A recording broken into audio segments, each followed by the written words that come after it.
Hi, guys. Welcome back to another episode of the Chronic Chronicles. I'm your host, Lexy Halloran, and today we have a super inspiring guest with us, Taylor. Taylor is a remarkable advocate and warrior who lives with multiple chronic conditions, and despite the challenges that come with living with multiple chronic conditions, she continues to share her story with a focus on empowerment and resilience and positivity. From navigating the complexities of the healthcare system to discovering different approaches to wellness, Taylor's story is one of strength, hope, and truly determination. Let's get started. To start out, can you go ahead and introduce yourself? Let us know who you are. I'm Taylor. I'm 24 years old. My pronouns are she, her. I am a white woman with medium brown hair. I'm wearing a black t-shirt that says Ehlers-Danlos syndrome on it. I identify as deaf disabled because I have hearing loss, and I'm a disabled person on top of that. Mhm. That's an identity that just in the past few years I've come to terms with. And I live in Oregon. I'm kind of just love accessibility and advocacy and spreading awareness about disabilities. And as a person living with a disability and chronic illnesses, that's just something that came supernaturally because I live with it every day. So, yeah. So I know that I follow you on social media, so I see a lot of your posts and a lot of the advocacy that you're doing. So what conditions do you have? I know that you have Ehlers-Danlos syndrome, but Mhm. what else? What's going on? Yeah, that's a loaded question. Um, so Ehlers-Danlos EDS is kind of what I call like my main Hmm. diagnosis, I guess, because that has caused a lot of my sequential diagnoses after that. So Okay. EDS is genetic and it runs in my family. So I was born with it. I wasn't diagnosed until I think I was 21. Oh, wow. So I went a long time without a diagnosis. It was very prevalent in my childhood. I just grew up in a rural part of Idaho and I didn't have like great access to care. Hmm. And it's just something that not a lot of doctors know about. So that's my main diagnosis.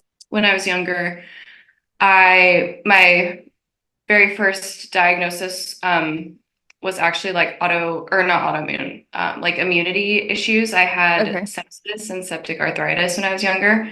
So that was like the first really big thing that set off a lot of other things. That's scary.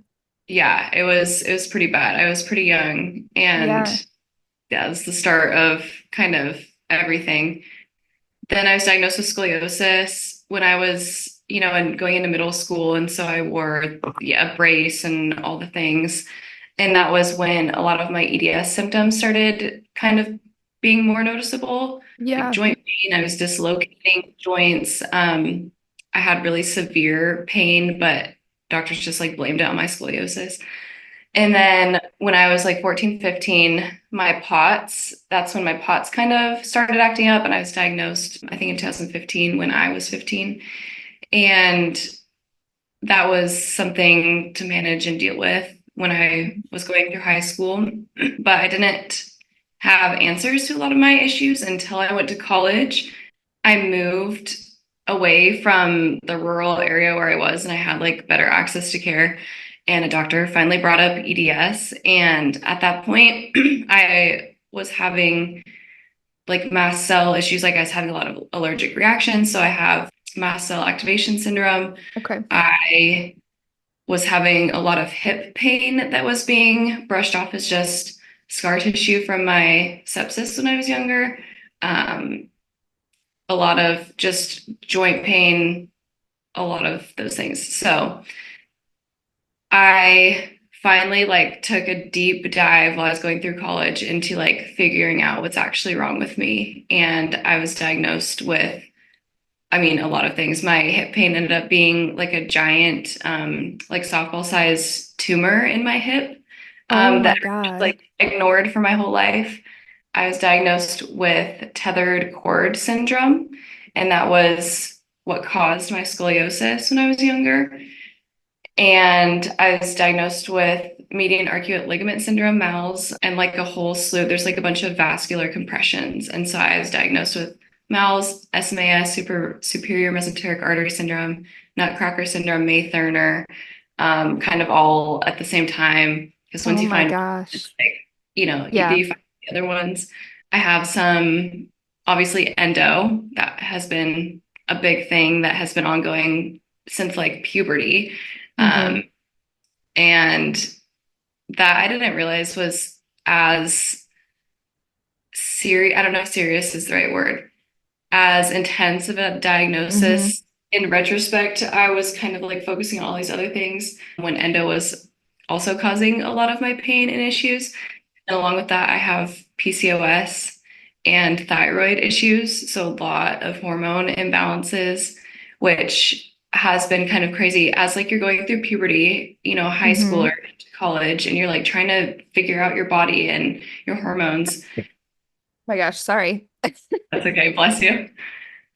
So having all of that going on is kind of crazy. And then, yeah, lots of GI issues. And then most recently, diagnosed with a bunch of lower GI issues Mm-hmm. that consequently resulted in me getting an Mm-hmm. ileostomy just a month ago. So Yeah. that's my most recent update. I just want to hug you. That is so much to go through. Like It's so been a much. lot. Okay, so let's unpack some of that. I'm just, and before we majorly get into it, I do really just want to say that, I mean, I'm getting to know you on a personal level right now, but even through your social media, you just seem so like happy and you still have this positive energy and you want to, bring awareness to these diseases that you have and all the chronic illness warriors out there. And I want to say that you're doing really important work. And I'm really proud of you for doing that because You. even with one chronic illness, it's really easy to just, sink back with that. And I don't want to say feel bad for yourself because that's not really the right thing. Because you should, like, you're allowed to feel bad for yourself in those Yeah. moments. Like, it's not fair. But Yeah. I guess it's just really easy to be sad and like stay sad and not be able to get out of that. So I'm really proud of you for keeping a Thank positive you. mindset on it. I'm sure that you have days where you don't, but we all do. Well, it's so ironic because I don't feel like I'm like that positive of a person at all. Like I almost feel Hmm. not necessarily pessimistic, but just like realist, you know? Yeah. And I have a tattoo of a rain cloud because my whole thing is like, you need to feel all of the emotions. Like Yeah. it's okay to be sad.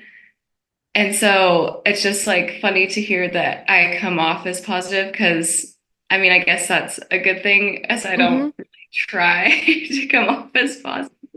But if that's like the way that my content comes across, that's Hmm. hopefully encouraging for other people. I think it is. I think it is. I mean, I will like I do think that your content is realistic as well, but I do think that you do come off in a positive light. Like you're spreading positivity and education, which is important. I think that's really good, and I think it's important Thank stuff that you. you're doing. So I'm Thank you. proud of you for, trying to remain positive during it. Because I know, yeah, we'll get into all of that, but like you just went through this intense surgery that changed your life in Yeah. reality. That is a life-changing procedure. And even a month later, here you are and you're coming on the podcast. So that's impressive. Thank you. Yeah, of course. So now that we're done with all the mushy gushy, I know you're gonna make me um, cry. how old were you when you got diagnosed with scoliosis? I feel like maybe I that was kind 12. of, you were 12. 12. Okay. Yeah, that's really young. And later you found out that it was tethered cord syndrome that set that off. So how are you faring out with that now? Like what is I was diagnosed with Taylor cord at 22. So that's 10 years between the scoliosis and Yeah. the cord. And it was actually really horribly painful when I was younger because they put me in a brace and I couldn't be in like those normal hard braces because my curve was up like between my shoulder blades. So I had Ooh. to be in like a weird soft one with a bunch of straps. and I had to travel. I mean, I was in Idaho. I had to travel to Seattle every 3 months to get it like readjusted, which was like a 7 hour drive, you know? Yeah. And they didn't know that it was because of my tether cord. So they were trying to straighten out my spine that was curvy and compressed because of the tension on my tethered cord. So one, my spine never really straightened out Yeah. because they were working against a Yeah. cord. Like that's just But not going to happen. right. But two, your spinal cord is connected to literally every nerve in your body. And so when they were pulling and trying to straighten this cord more than it already was like tightened, they were basically just causing full body nerve pain because they're just like they kept stretching it and trying to straighten out this cord that Oh didn't my want to be God. straight. So that was extremely painful. So when I was complaining about how painful it was, like I remember at one point I'm like 12, right? And I like find my doctor's email that gave me the brace, and I sent him like a late night like angry email being like, I can't do this anymore. And it was because my entire nervous system was just inflamed and angry the whole time because for 2.5 years it was just being constantly like stretched and pulled on way more than it already should have been. Yeah. So that's like kind of a real bummer. I don't really, I guess, blame the doctors for not finding that, but I wish like my pain that I was complaining about had been listened to and like further looked into, because it was kind of just written off as Yeah. like scoliosis, which like scoliosis should not be causing full body pain like that. Right. Yeah, I 100% agree with you. And I feel like sometimes I feel like I come off in the podcast that I'm like angry at doctors or blaming them. And I try to come back and be like, okay, I'm not, it's not that I'm blaming them, but more so I'm angry with them because yeah, they didn't listen to my pain. They were like everything that I've had, they just put into the endo box because Yeah. that's just how it goes. Like when you get diagnosed with something, Hmm. regardless of what it is that could cause pain, everything after that is just like, okay, that's endometriosis or it's scoliosis or whatever it may be, or it's IBS, whatever it is. So yeah, I feel similarly. Like, why are we not listening to Yeah. people in pain? But I try not to blame most of my doctors. mhm. There are a few where I'm like, okay, this Yeah, was very obvious, maybe not that it was this, but that there was something wrong. yeah, Like a pediatrician had prescribed me toe touch stretches for years throughout my childhood because I couldn't touch my toes. And he was like, that's a milestone that you should be able to hit. Like you can't touch your toes. Well, it's because I had a tethered spinal cord. yeah. So, instead of forcing me, like he would literally make me like sit on the floor and then tell my parents that they needed to push on my back to touch my toe, like, or that I needed to stand, and then my parents pushed me down. Oh my God. Instead of forcing a child to try and touch their toes, like I was a very hypermobile person because I Yeah, have EDS. And so I'm like, obviously, if I can't touch my toes, there's probably a reason. It's not just yeah, like if there's something like, wrong. yeah, I was a dancer. Like, obviously, I was trying to touch my toes. It wasn't just that I wasn't working hard enough to do it. Hmm. Hmm. So that one, I'm like, I'm sure you caused a lot of permanent nerve damage and a lot of harm by doing that. You probably should have done better as a doctor, especially a pediatrician. But Hmm. yeah, No, I agree with you. That's yeah. No, no.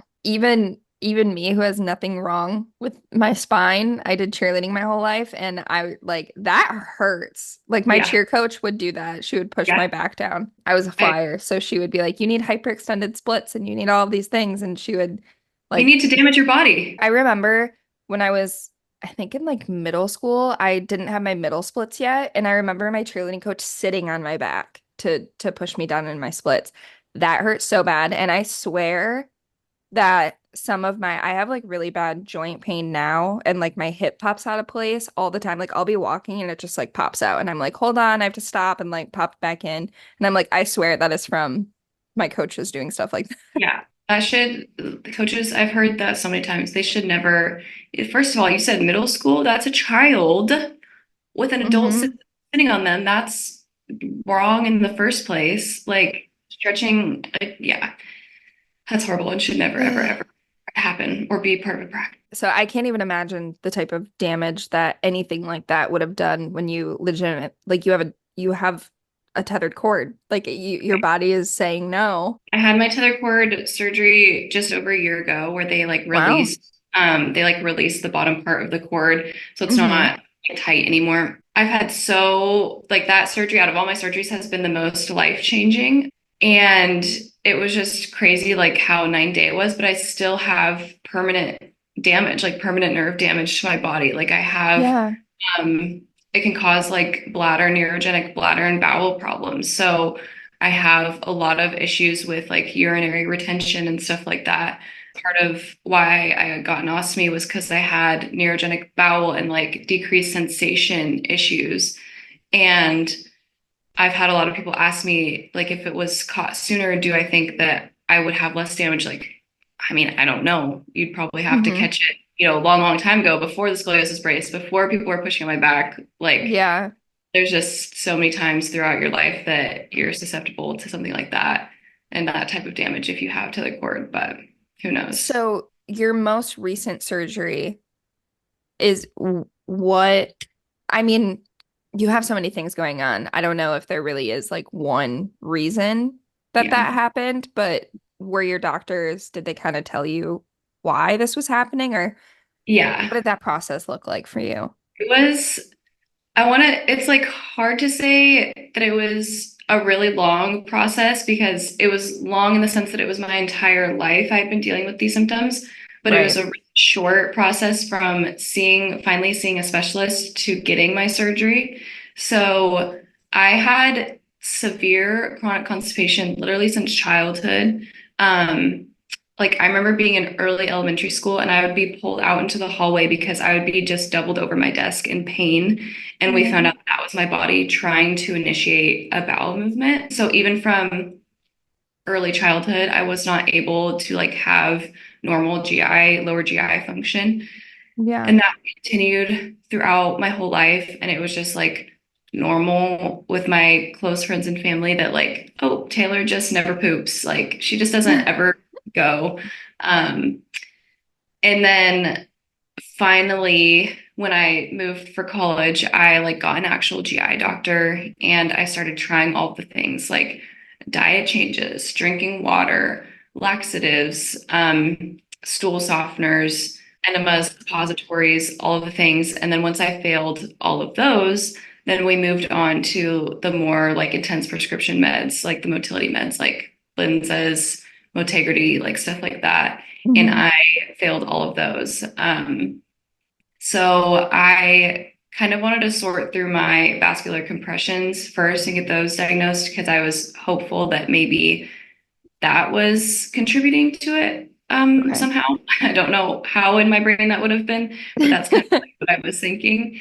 And even when I was having other stuff go on where the symptom was supposed to be like it would cause like loose stool and bad diet, like I had really severe hyperthyroidism for a period of time. And with that, Yeah. you're supposed to have uncontrollable bowels, or I had pancreatic insufficiency issues for a few years and you're supposed to have really loose stool. That never happened to me. Like I was still so backed up all the time. So my GI at the beginning of this year finally referred me to a colorectal surgeon. And Okay. she right off the bat ordered a bunch of testing. So she ordered a SIDS marker where it watches like a pill go through your digestive system with x-rays. And then Ooh. an anorectal manometry where they like put a catheter up your butt and they test your Oh. pressures, a few like scans, MRIs and stuff. Anyways, I went through a bunch of kind of invasive like testing, like Yeah. they're stuff up things. Yeah. It's not Are fun. you are you like awake for most of those All of things? it. Yeah. Oh man. Ow. Yeah. It was not fun. Like one, I was on an MRI table and they like use like syringes to put a bunch of gel up your butt and then you have to lay on the MRI table and then attempt to poop it out like while they're watching you on the MRI table. Oh my God, Taylor. It's Ow. like so just your dignity. Like at the end of it, Yeah. I was just like, they'd be like, I'm so sorry. And I'm like, just do it. Like I know Yeah. what we gotta do, just get it over with. Oh, But So the consensus so far, there's like five different things contributing to all of that. So one, the Hmm. tether cord, like the permanent damage that I have, it just reduced my sensation in my rectum. So that's one thing. The second thing is my colon just wasn't moving things anymore. Like it's just paralyzed. It's not doing like peristalsis anymore. Right. So that was like the main thing that my surgeon focused on. I think that's like what she knows the best. So that was the second thing. The third thing was a diagnosis that I got while we were going through all the testing. My stomach, small intestine, and large intestine are all prolapsed in my body. So, like, instead of them Oh, being where they're supposed to be, they like all fall into my pelvis and are like sitting on top of like my bladder and my rectum. So, in the scans, like, they took some like laying down and they're like all in their right place. They like stood me up and they all fall like below my hip bones into my pelvis. whoa. So that was like the third thing that we found. And then just like general pelvic floor dysfunction. For some reason, my muscles, it's probably connected to tether cord or something. But I also have some laxity in my pelvic organ, like rectum, bladder, uterus, all that stuff. So prolapsing down there too. Yeah. And that caused my rectum to like kind of fold and collapse on itself. And Yeah. so outlet obstruction issues, like even if, let's say, my colon was working, it wasn't able to Yeah. evacuate on its Yeah. own. And then I have too much colon. I just have too much of it. And it just like loops and squiggles all around instead of just doing its little, little box shape, like loops and squiggles a few times. So that's Mm. called So you pelvic had like colon. so much more to go through to get Yeah. there. Wow. And it just wasn't even like going through anyways. So, and all of these things were visible on scans and tests I had years ago, and no one ever said anything. It wasn't reported on. So that's why it's like been a long process, but I just saw my colorectal surgeon for the first time, my consult at the beginning of March, and then I had surgery at the end of May. Wow. So it was like super long and drawn out, but also super sped up and happened really quick. Like once Yeah. I had Once you the saw answer, the right person. yes.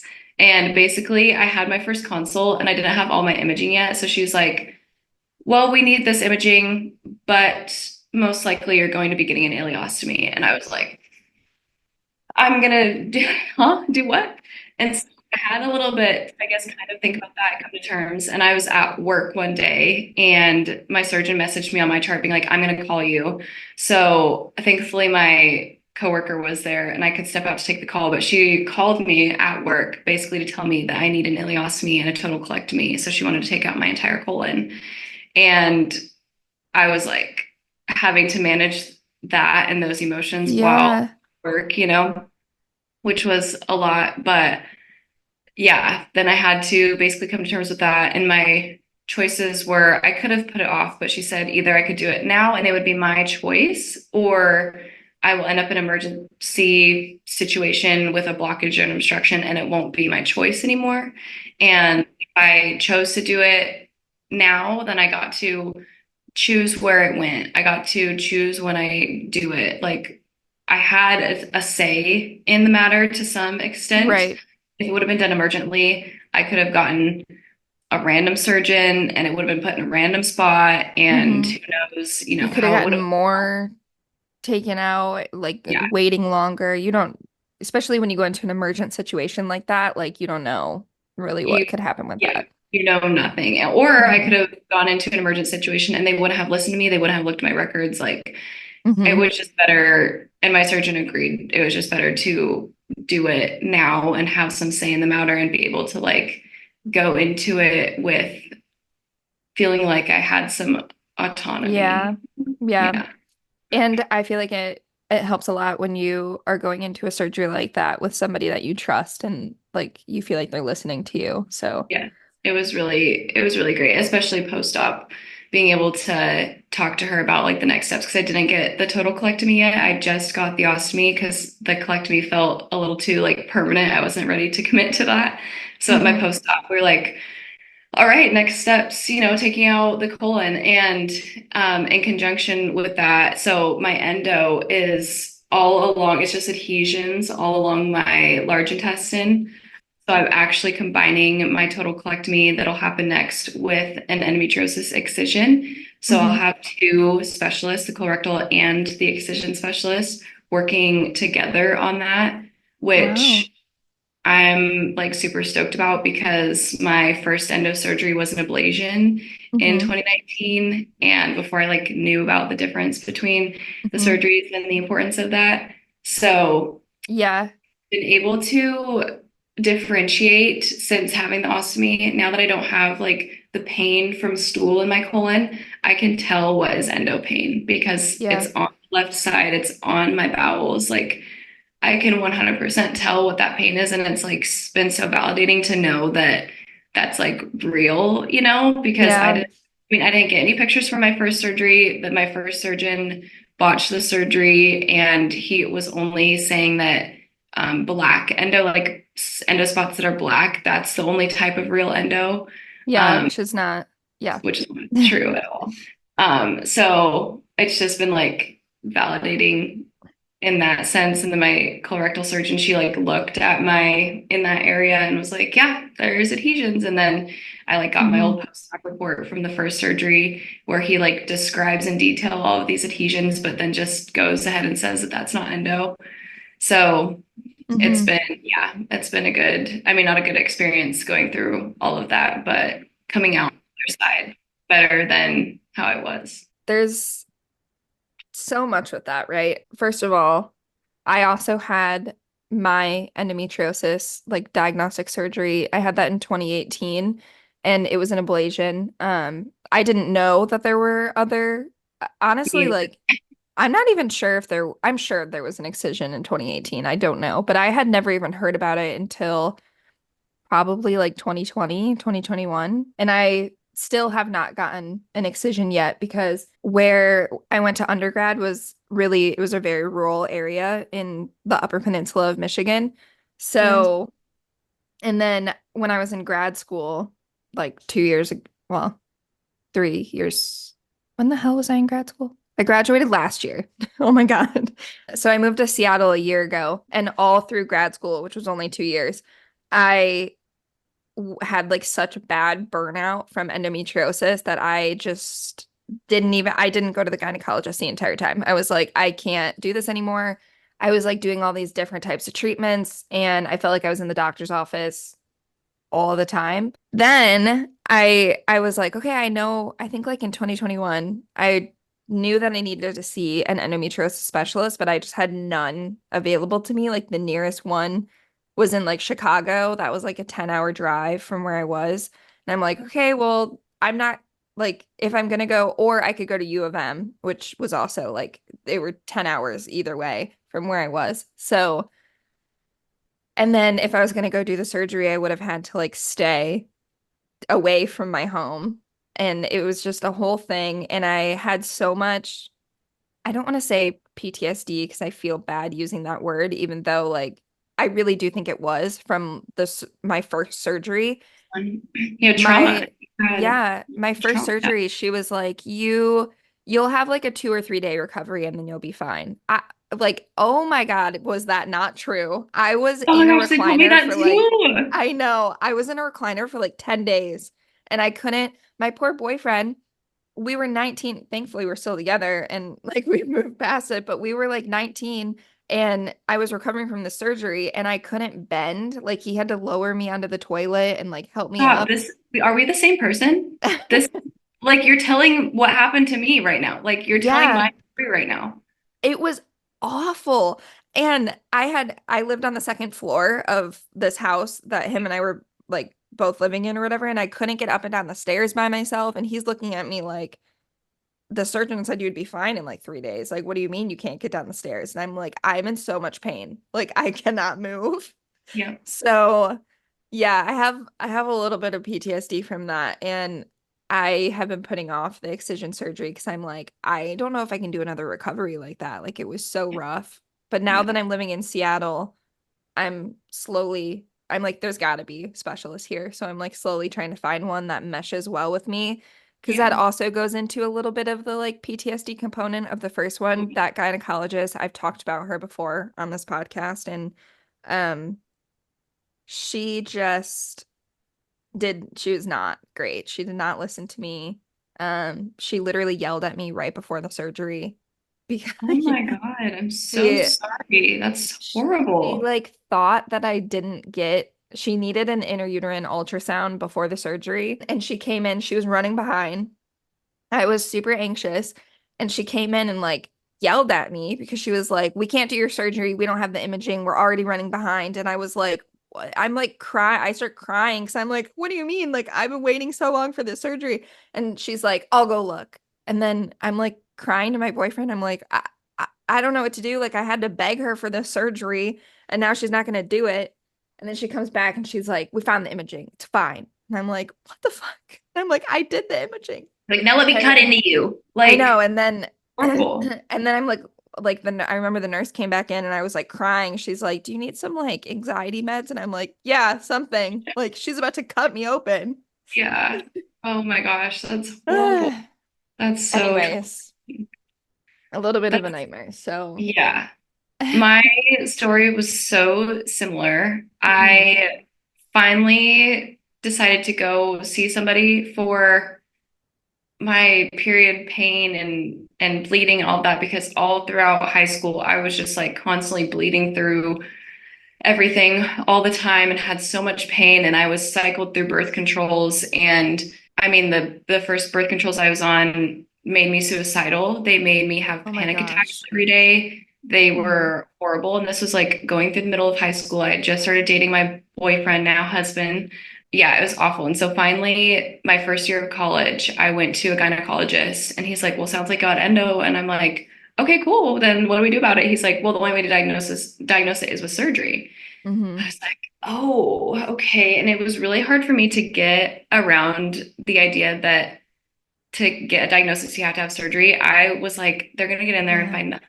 They're Yeah. going to get in there and be like, this is actually all in your head. Like, there's not going to Hmm. be anything. So it took me a little bit to actually commit to the surgery. I had the surgery on my 20th birthday. And Oh.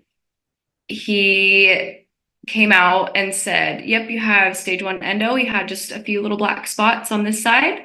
Super unrelated. Your entire descending colon and left tube and ovary are completely connected and adhered to your abdominal wall. Don't know what that is. Completely unrelated, but you just have stage one endo over here." And I just like took that as fact at the time for like Yeah. multiple years actually. And I was better for like a month or two. Well, after like the initial recovery, Hmm. my pain was better for like a month or two, and then Yeah. back obviously. But yeah, he told me 2 to 3 days, and I'll be back to my normal activities. That Hmm. was not the case. My Hmm. mom came down. I was living with my boyfriend, and he had to help me on and off the toilet. Had to wipe me. Had to. Hmm. His pain was so horrible, so he had to like sit me up like if I was laying down or like lay me down because I couldn't do Hmm. it. It was so bad. I even up till all of the surgeries that I've had at this point, that one was the worst, which is Hmm. crazy because it shouldn't have been, you No, know. it shouldn't have been. Yeah. Yeah. Yeah. So it was, yeah, I have also been having a hard time getting back to doing an actual excision because I'm like, if that was my first experience, luckily I've had surgeries since, so I know that like I have the ability to like be okay and have Hmm. proper pain management. But just like the thought of an endo related surgery just, yeah, triggered like gives me goosebumps and like triggers so much Yeah. like trauma and all those feelings. So since I've I started know. out new excision specialists, I gave them my like post-op report from that first surgery, and she read it and she was like, "And he told you stage one?" And it says stage one on the thing, and she's like, "Yeah, you had endo in your ovaries, you had endo adhesions all over your bowel, you had the black endo on the right side, and if he just only said that, who knows what other endo he missed that he wasn't Hmm. recognizing as actual endo." She's like, Hmm. "The fact that you have it in your ovaries, let alone puts you at stage three," which like was so validating to hear. I had come like the amount of endo you have, the stage you have does not correlate with the amount of pain you have. You can have Right. stage 1 and have extreme amounts of pain. You can have stage 4 and have minimal pain. It was just validating for someone to be like, you have actual endo in other places besides this one teeny tiny spot, because I would feel it everywhere. But then he told me, no, you just have this one little spot that's barely anything, you know? To know that like the pain that I'm feeling was real was super validating. Yeah, I feel the same way. And like right after I've talked about this so much on the podcast, so like you and I can talk about this later, like Yeah. just us.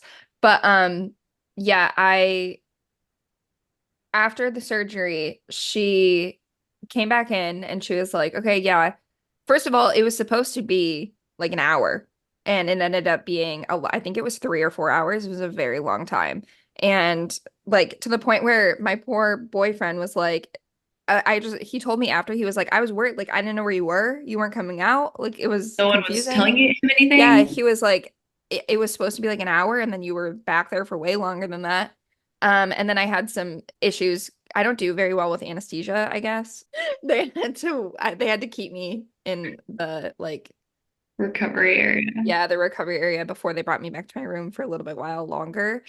Anyways, despite that, when I finally was in my room and the surgeon came back in, she like very briefly came in and she was like, "Okay, I have another surgery to get to. Your surgery was way longer than I thought it was. So you have stage four And they were already endometriosis." I behind. know, and I'm like, "Okay, whatever, not my fault." And she's like, "You have stage four endometriosis. It was all over. We'll talk about it later." And I was like, "What?" And then I looked at her and I was like, and I just remember like looking at my boyfriend, looking at her, and I was like, "Oh, thank God you found something." Like, and she looks at me and she goes, I don't know why you're happy about that. Like, it's chronic," and then walked away. And I was like, Obviously, she doesn't "Okay." understand chronic illness. I know, and like how I felt Yeah. like I was crazy for so many years. I'm like, okay. And then we had like a follow-up appointment literally 4 weeks later, like a month later, and she told me, it was all over. Um, and that was about it. And then after I fully recovered from the surgery, I felt okay relatively. Like I didn't have pain that much until probably 4 or 5 months later. And she had told me that I would be like, I wouldn't have pain for a couple years. Yeah. And I came back in a couple months. And then she told me that there's no way that that's possible. She's like, "No, that's in your head. It's your anxiety telling you that you're in pain and blah, blah, blah, blah." And I'm like, "Okay, well, apparently you did not get it all because it's still hurting." Yeah. So, anyways, okay, I want to go back to some of your conditions and some of the things that you went through. So, Yeah. why don't we just talk about like where you are now and kind of how you manage your everyday life? Like what do the symptoms look like for you now and Yeah. kind of how do you go through that?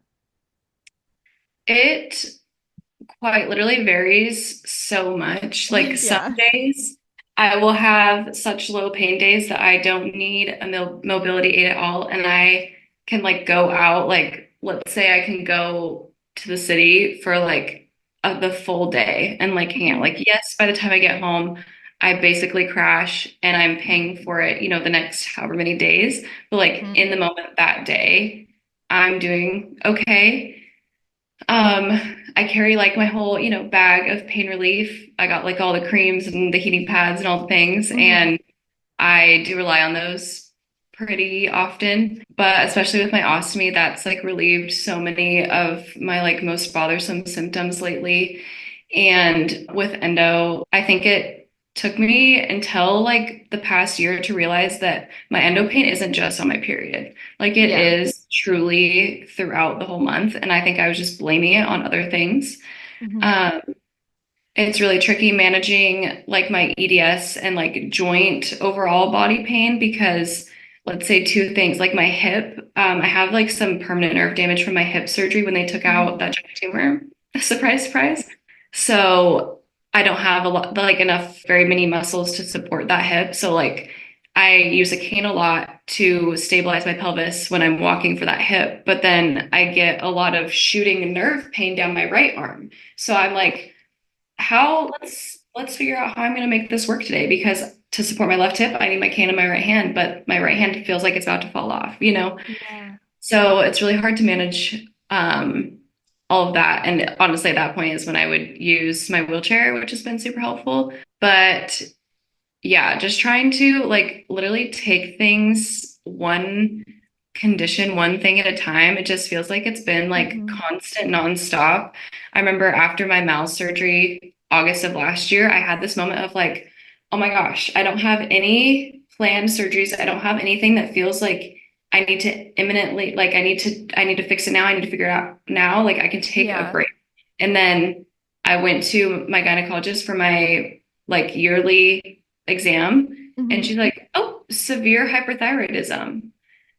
And I'm like, oh, okay. And so then I had to go through all the testing for all of that and start medications and do all the things. Yeah. And then that was also when I found a lump in my breast. And I had to go through all the testing for that. It was super scary. I like quite literally thought that I had breast cancer at 24. It Yeah. was very scary. All the ultrasounds and all the testing was like very high suspicion for cancer. And then I was referred to a breast cancer surgeon and we scheduled surgery and then we took it out. And thankfully it was negative and benign, but still that was Yeah. like That's really scary. mentally a whole lot. And then that's when I started like my colon stuff. So it's just like constantly one thing after another. But I just like compartmentalize, which probably isn't like the healthiest, but it's what I have to do to get through it. Otherwise, I will not. Yeah. And I'm still like working and stuff. I graduated from college just last year and also got married last year. So I had my hip surgery February, my tether cord surgery April, graduated, got married June, had my Oh my mouth surgery God. in August, and then we moved in August. I don't know. I think I also like just thrive on distractions and being busy. Like I just like doing things, and I'm thankful that Hmm. like I can manage my symptoms enough most of the time to do that. There are the times where I'm just like stuck in bed for 72 hours and like can't even really get up to go to the bathroom. But thankfully, those are like becoming more rare and like more spread out, like the more things that I'm able to fix. And I'm Hmm. just thankful that I'm like on an upward, like each surgery I've gotten better. Like nothing has actually made me worse, which I'm extremely thankful for that we're doing the right thing. And that's like super validating that like, okay, I'm making the right decisions. But yeah, it's super tough to balance. Like it literally feels like I have three full-time jobs and chronic illness is at least two of those jobs. So Hmm. I know. I like to say that too, to when I'm trying to explain what it feels like dealing with a chronic illness to, like my mom or people that don't really understand. I'm like, it feels like a full-time job on top of my already full-time job because yep, it doesn't, it's not just dealing with the flare-ups when they happen. It's thinking about the food I need to eat, the supplements I need to take, the doctor's appointments I need to go to, and all of these things the week before I even have a flare up. Like it's literally thinking about all of these things to try to avoid one and then still having one and being like, okay, now I need to manage this. And yeah, it's exhausting just trying to keep on track with all of that stuff and do yeah. everything to try to avoid painful days. I definitely feel for all the chronic illness people because it gets exhausting. It really does. I made a video keeping track a few months ago of like every time I had to physically do something related to chronic illness, and I kept track Hmm. of the hours. And by the end of the week, it was well over the 40-hour work week. And that was Oh, just the physical things. That wasn't the mental, that wasn't the pain 24/7 that I'm in. Like literally just me having to do an act related to chronic illness was over a 40-hour work week. yeah. And it doesn't stop at 5 p.m. on Monday, No. Friday, it keeps going. And it's just, it put it into perspective. I'm like, even for me, like the person that Yeah. lives being like, wow, this truly does dominate my life. But then people who don't understand and aren't sick have the audacity to be like, why do you make that your whole personality? It's I like, because know. it's a huge part of me. Like, it's not, Hmm. you can't separate it, you know? If you want, make that too. It's way too hard to separate it. And even when you try to, like, you can't because then you're just like It's hiding. impossible. Yeah, you're hiding a huge part of who you are.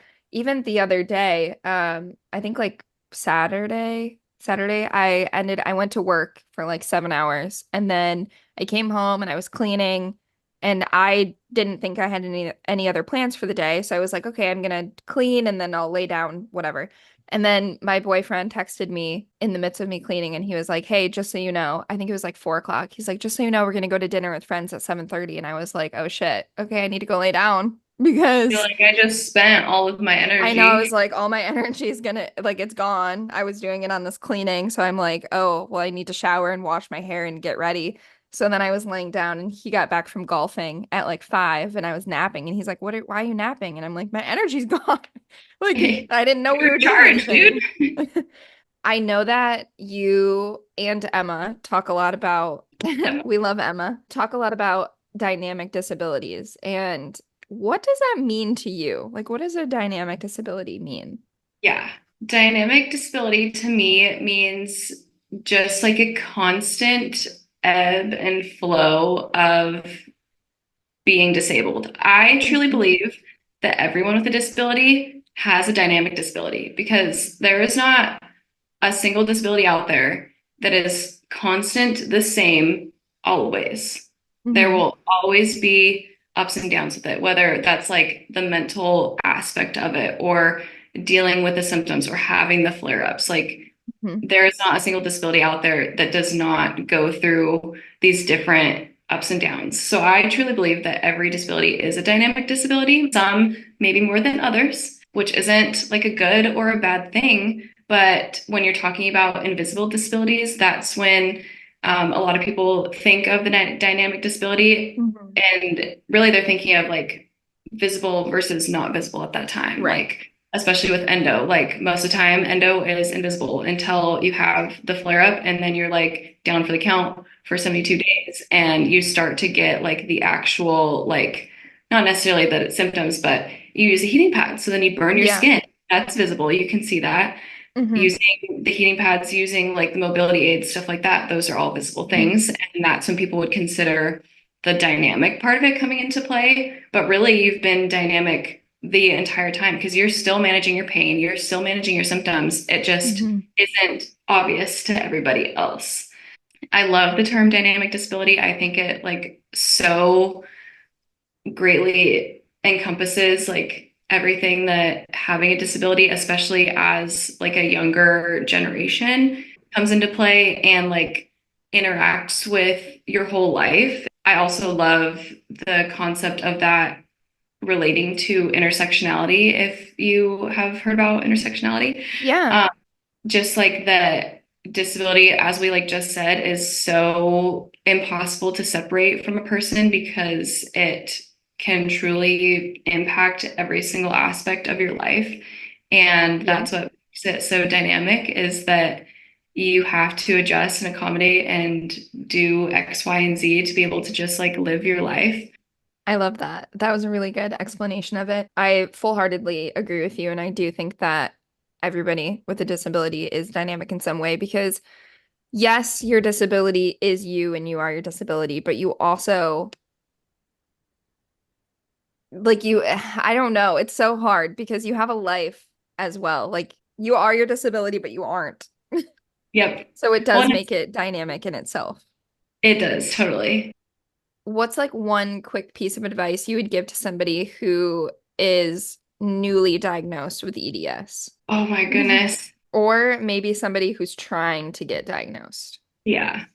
I would say one, like trust Hmm. yourself and trust like what your body is telling you, because so often people, young people with chronic illnesses, especially EDS, are told that it's not actually that bad. It's in their head, it's anxiety, Hmm. or whatever the narrative is that so many of us have heard over and over and over again. But you know what you're experiencing. So trust your body, trust what it's telling you, know that it's real, and don't stop until you have real answers. Don't just be like accepting of all of Hmm. this like BS the doctors will try and give you, like, oh, it's just anxiety, like let's put you in anxiety meds, which I want to say that that is said a lot, and anxiety is a real thing. And most of us with chronic illnesses have anxiety Mhm. because of our chronic illness, and it is super Mhm. important to treat. I have anxiety, I treat it, but that's not always the most appropriate write-off for Yeah. everything. And it's not Anxiety, the end all be all. Like yeah, treating anxiety isn't going to treat your chronic illness. And yes, it's important. Anxiety is its own thing, but yeah, if you're in pain every day, that's not because of anxiety. yeah. So treating both of them is super important. But treating the actual physical cause of things. And, Hmm. you know, some people will call it doctor shopping. Shout out to the haters, but really getting second opinions, third opinions, like whatever you need. Like I wasn't diagnosed until I was 20 or 21 or whatever age. Like that's Hmm. years, years and years. I saw so many doctors. They all had the resources to be able to look into that and just didn't. And so sometimes like going until you find a doctor who will listen to you and like truly dive down, to me, that's not doctor shopping because I wasn't even shopping in the right department. I didn't Yeah, have, I didn't know what I was shopping for. I wasn't seeing doctors who specialize in this or knew Hmm. what it even was. And then once I finally found doctors that knew what it was and had the expertise to break it down for me and say, like, this is why you meet this criteria, this is why you're getting this diagnosis, and here's what to do going forward. That was really like the 180 in my life and the change in my life from going and just like chasing after all of these different things that were seemingly unrelated. Like I just felt like I was constantly like reaching so far away to be able to treat all these things. And then going to someone who was like, no, no, no, these are actually all connected. Yeah, And it felt like a weight was taking off of my shoulders. Like I was able to like breathe for a second right. because I was like, okay, I'm not making this up. Like this is real. Hmm. So, getting the multiple opinions and looking for the experts and not just taking good old Dr. Joe down the streets Hmm. word for it. You know what I mean? Yeah, I also feel like doctor shopping is just such a stupid term anyway, because, and I don't even care if people come for me for this, but we're paying them in Yeah. reality. Yeah. Like, regardless of They if you are have working for insurance, us. yeah, regardless of if you have insurance or not, you still pay for your insurance, and that is what's paying them. Or sometimes we straight up pay them out of pocket. So Oh, yeah. you are 100% entitled to go find a different doctor if you don't connect with your current doctor. And I implore, like, you should. You should. You You should. have that Yes. right. Yes. Go find somebody who listens to you, agrees with your opinions. You, I honestly, a doctor should be somebody who you trust. They Hmm. listen to you. You share similar views. Because if Hmm. you don't, then you're not getting the proper treatment and you're paying for it. Right. Go. Like you're not in a prison. You don't have to stay with the same person. And the fact that people say, "Oh, that's like doctor shopping and you shouldn't do that," and blah, blah, blah, blah. No, you have every right to go do that. That's such a Yeah. stupid thing for people to even There's say. there's a difference between a doctor that completely doesn't listen to you, shuts down every single thing, doesn't listen to your symptoms, and then just slaps on a band-aid diagnosis or some medication and tells you to go on your way, versus a doctor that listens to you, does the Hmm. diagnosis testing, does the differential diagnosis, rules things Yeah. out, and then explains to you why the concerns that you're bringing are not what's leading them down their diagnosis path. Like Right. a doctor saying like, here's all the tests I did. This is why I don't think that maybe what you're thinking is what's going on, Hmm. versus I'm not even going to try. I'm not even going to Yeah. listen to why you think that that's what you have, and then completely dismissing you. Hmm.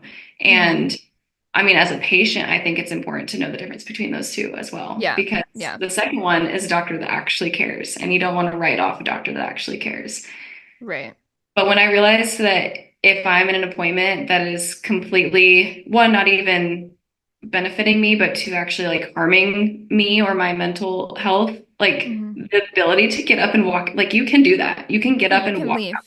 Like Yeah. you're not, no one's forcing you. They can't force you to be there. I've done that probably only 2 times, but it felt really good to be able to just walk out. Yeah. You are allowed to do those things and you should. Yeah.